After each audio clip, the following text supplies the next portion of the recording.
नमस्ते दोस्तों, मैं हूं सतीश कुमार। दोस्तों, आज मैं गुड्डापुर के श्री दानम्मा देवी मंदिर को जा रहा हूं। हमारे घर से ये मंदिर लगभग 3 घंटे का राइड है, इसलिए मैं सुबह 5 बजे से पहले ही उठ के रेडी होके तैयार होके घर को छोड़ा था। लेकिन रास्ते में बहुत ज़्यादा फॉग पड़ा था, कुछ भी नहीं दिख रहा था, इसलिए मैं इधर गाड़ी को साइड लगा के थोड़ा रुका हूँ। आज के ट्रैवल लॉग में मैं आपको गुड्डापुर के श्री दानम्मा देवी मंदिर को और उनके जन्मस्थल उमरानी गांव के मंदिर को, उनका शादी होने वाला स्थल संग तीर्थ को दिखाने वाला हूं। साथ में दानम्मा देवी के जीवन कथा को भी बताने वाला हूं। सो एक कंप्लीट डिवोशनल जर्नी होने वाली है। So hit like to this video and watch this video till the end. Let's go. दोस्तों, सबसे पहले मैं उमरानी गांव को जाने वाला हूं। ये उमरानी गांव कर्नाटका और महाराष्ट्र के बॉर्डर पर है। इस उमरानी गांव में ही दानम्मा देवी का जन्म हुआ है। ये गांव महाराष्ट्र राज्य के सांगली जिले के जत तालुक में आता है। अब मैं उधर ही जा रहा हूँ।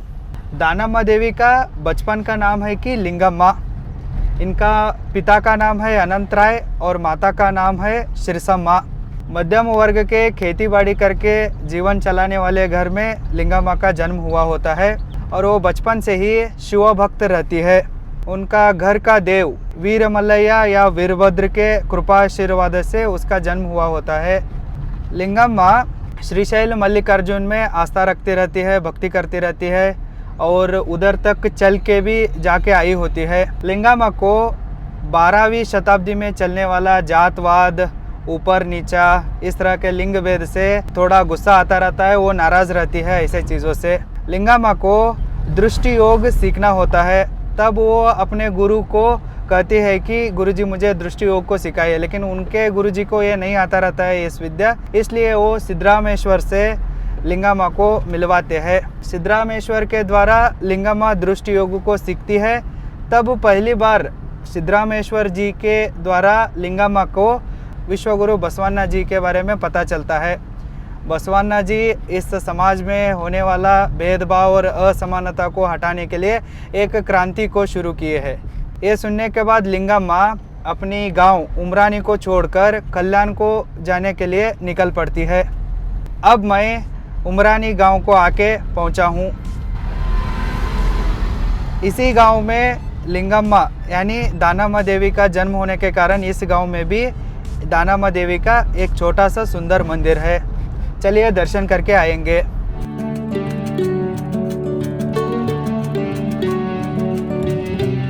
अब मैं उमरानी के दानम्मा देवी के मंदिर के सामने हूँ। दर्शन करके आते हैं।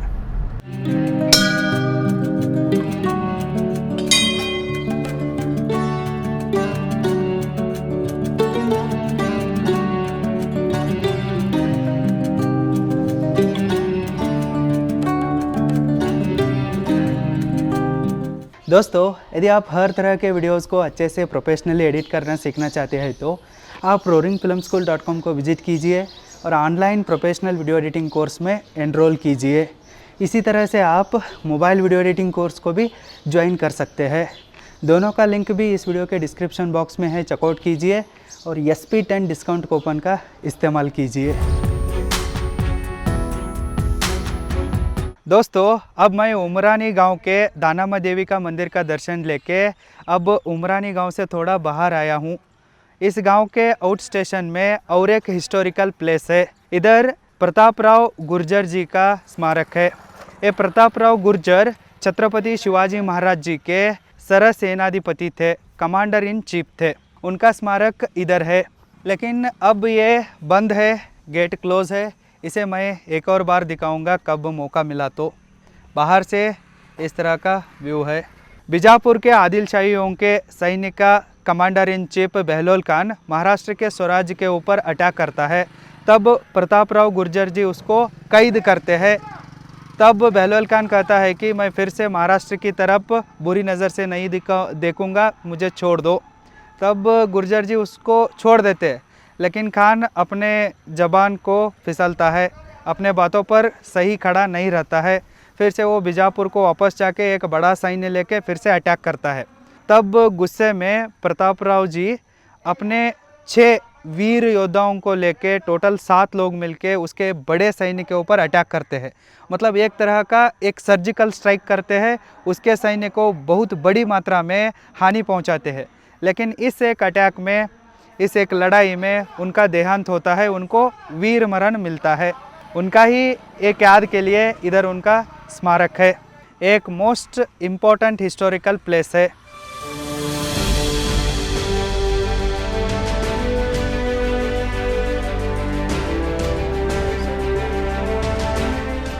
अब मैं उमरानी गांव से सीधा संगतीर्थ को जा रहा हूं। संगतीर्थ इधर से 33 किलोमीटर दूरी पर है। संगतीर्थ में दानामा देवी का शादी हुआ था, वो भी एक पुण्य क्षेत्र है। हम इधर से जाते वक्त जत सिटी को क्रॉस करके जाना पड़ता है। जत सिटी से संगतीर्थ और गुड्डापुर दानामा का देवी का मंदिर दोनों भी नज़दीक है। जत से एक आधा किलोमीटर का रास्ता है बस।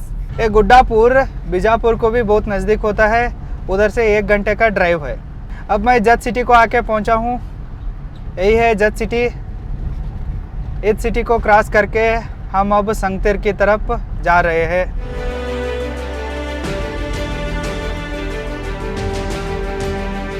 दोस्तों, अब मैं संगतीर्थ को आके पहुंचा हूँ।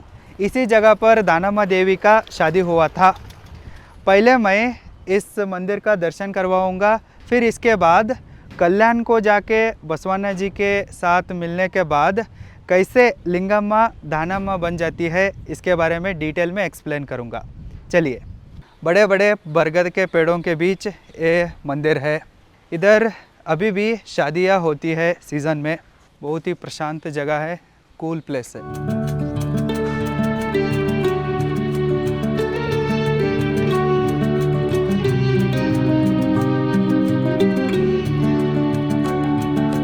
इस मंदिर के बगल में ही एक छोटा सा नेचुरल वाटर रिसोर्स है, इसको ही संगतीर्थ कहते हैं। इस छोटा सा तीर्थ का पानी को ही बाहर निकाल के भक्त लोग शिवलिंग के ऊपर डालते हैं। बहुत सारे कॉइन्स भी है, भक्त लोगों ने इधर अर्पण किए, देख सकते हैं। और एक छोटा सा कछुआ भी है, कैसे देखिए, सो क्यूट।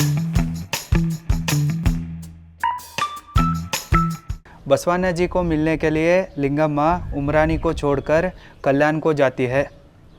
कल्याण को जाते वक्त बीच रास्ते में भक्तों के द्वारा जो भी मिलता रहता है ना, उसे लिंगम्मा देखती नहीं रहती है। जो भी भक्त लोग देते हैं ना, उसे अपने झोले में ऐसे ही डाल देती रहती है। जब दूसरे ज़रूरीमंद लोग उसको दिखते रहते हैं ना, अपने झोली में क्या है इसे देखे बिना ही वो सब चीज़ों को दान करती रहती है। मैं क्या दान कर रहा हूँ, इसका वैल्यू कितना है, कितना पैसा है, क्या है, कुछ भी देखती नहीं रहती है। ऐसे ही निस्वार्थ भाव से सब कुछ दान करती रहती है। कल्याण को जाने के बाद लिंगम्मा एक वन में रहती है और वो दान धर्म करने में सबसे एक कदम आगे रहती है। ये बात बसवाना जी तक जाके पहुंचती है। इसे सुनने के बाद बसवाना जी खुद लिंगम्मा को मिलने के लिए उस वन को आते हैं और लिंगम्मा का प्रशंसा करते हैं और उसको दानम्मा नाम देते हैं। दानम्मा मतलब दान करने में सबसे बड़ी होने वाली अम्मा, मतलब दान का माता, इस तरह अर्थ आने वाले शब्द है दानम्मा। उस दिन बसवाना जी लिंगम्मा को दानम्मा कह के नाम देते हैं, तब से लिंगम्मा दानम्मा बन जाती है। शिव शरणे रहती है वो, और उनके आह्वान को एक्सेप्ट करके वो कल्याण के अनुभव मंडप को जाती है। उधर बाकी शिव शरणों से डिस्कशन करती है। उसको एक डाउट रहता है कि शादी करना चाहिए क्या नहीं, मैं तो समाज सेवा करना चाहती हूँ, फिर शादी किया तो मेरा समाज सेवा रुक सकती है क्या, इस तरह के बहुत सारे डाउट्स रहती है। इन सारे डाउट्स को वो अक्का महादेवी जी के साथ डिस्कशन करके सुलझा लेती है। फिर उसको एक क्लैरिटी मिलती है कि शादी करके भी, वैवाहिक जीवन में रह के भी हम समाज सेवा कर सकते हैं। फिर उधर सबके साथ डिस्कशन करके थोड़ा अपनी नॉलेज को बढ़ा के दानम्मा अपनी गांव उमरानी को वापस आती है और अपने माता पिता को अपनी मन की बात बताती है। फिर उनके माता पिता संगमनाथ नाम के एक शिव भक्त के साथ दानम्मा का शादी करवाते हैं। वो जगह यही है संगतीर्थ। इसी जगह पर 12वीं शताब्दी में दानम्मा देवी का शादी संगमनाथ नाम का युवक के साथ हुआ होता है। संगमनाथ भी एक बड़ा शिव भक्त रहता है, दासोह सेवा के साथ समाज सेवा भी करता रहता है, उनका जोड़ी मिल जाती है। उस दिन दानामा देवी के शादी के साथ बाकी 500 गरीब लड़कियों का शादी भी इधर हुआ होता है। सामूहिक विवाह का एक समारोह इधर हुआ होता है। इसी एक पल की याद के लिए इधर दानामा देवी और संगमनाथ का मंदिर है। शादी के बाद दानम्मा अपने पति संगमनाथ के साथ मिलके समाज सेवा, दासोह सेवा को ऐसे ही कंटिन्यू रखती है। फिर अचानक एक दिन उसको ये पता चलता है कि कल्याण क्रांति विफल हुई है। बसवाना जी कल्याण को छोड़ के कूडल संगम में आके ऐक्य हुए हैं। इस बात को सुनने के बाद दानामा थोड़ा पैनिक होती है। फिर वो उसी समय पर अपना घर को छोड़ देती है और गुड्डापुर में जाती है। गुड्डापुर में जाके उधर एक सोमनाथ नाम का एक पुरातन मंदिर रहती है, उसमें बस जाती है अपने पति के साथ और उधर रह के ही समाज सेवा को कंटिन्यू करने लगती है। वचन साहित्य को बचाने के लिए और उसको दुनिया भर प्रसार करने के लिए दानम्मा देश संचार के लिए निकलती है। काशी से लेकर रामेश्वर तक हर जगह संचार करती है, लोगों को अच्छे अच्छे बातों को बताती है, वचन साहित्य के तत्वादर्शों को और बसवाना जी के विचारों को हर जगह फैलाती है। लाखों भक्तों के साथ बड़े बड़े राजा महाराजा भी दानामा देवी के शरण में आते हैं। ऐसे ही भारत संचार करके दानामा देवी कूडल संगम को आके बसवाना जी का दर्शन लेती है। फिर तब उसको पता चलता है कि उसके माता पिता गुजर गए हैं। फिर दानामा देवी गुड्डापुर को वापस आती है। तब उनको एज भी हुआ होता है और दानामा देवी परमानेंटली उधर ही बस जाती है और उधर ही लिंगैक होती है। अब मैं आपको गुड्डापुर के मंदिर को दिखाने के लिए लेके जाता हूँ। इधर से गुड्डापुर के श्री दानामा देवी मंदिर सिर्फ 7-8 किलोमीटर दूरी पर है। चलिए जाके उस मंदिर का दर्शन करके आएंगे। अब मैं गुड्डापुर को आके पहुँचा हूँ। गुड्डापुर नाम आने के लिए ये कारण है कि ये जगह आसपास के जगहों से थोड़ा हाई एल्टीट्यूड पर है। ये गुड्डापुर महाराष्ट्र में आता है, लेकिन ये कर्नाटक बॉर्डर पर होने के कारण इधर मराठी से ज़्यादा कन्नड़ भाषा का प्रभाव ज़्यादा है। गुड्डापुर कन्नड़ भाषा का शब्द है। गुड्डापुर मतलब गुड्डा मतलब एक पहाड़ के ऊपर होने वाला गांव, इस मतलब आने जैसे इसका नाम है गुड्डापुर।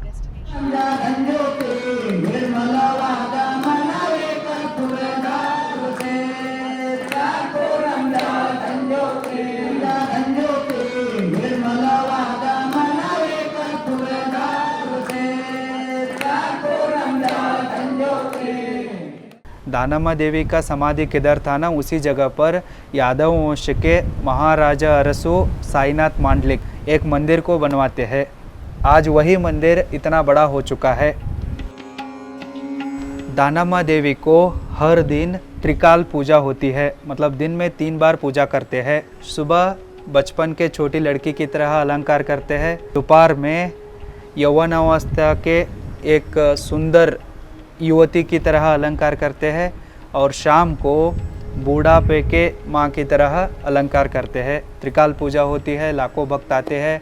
हर साल छठी अमावस्या के दिन बड़ा मेला भरता है। हर दिन भक्तों के लिए दासों का व्यवस्था भी रहता है उधर गुड्डापुर के मंदिर में, और भक्तों को रुकने के लिए भक्त निवास का भी सुविधा उधर है। दानामा का दर्शन तो अच्छे से हुआ दोस्तों। अब मैं इस गुड्डापुर के नज़दीक होने वाला एक और पुरातन मंदिर को जाने वाला हूँ। इधर से वो मंदिर सिर्फ 15 किलोमीटर दूरी पर है। वो मुचंडी गांव के नज़दीक है, कर्नाटक और महाराष्ट्र के बॉर्डर पर है। उधर अब मैं जा रहा हूँ, आपको भी दिखाता हूँ।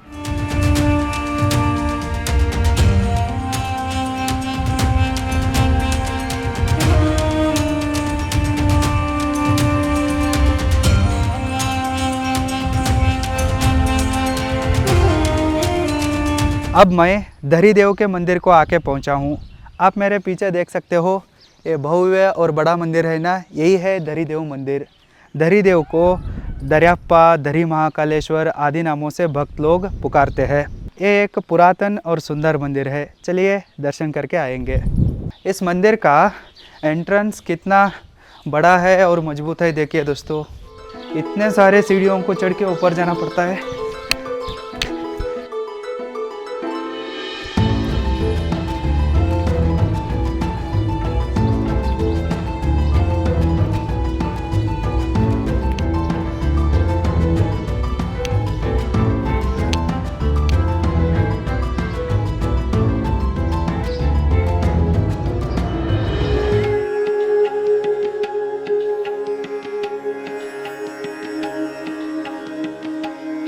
दरिदेव के मंदिर के ऊपर का पहाड़ के ऊपर एक हिस्टोरिकल वॉच टावर भी है।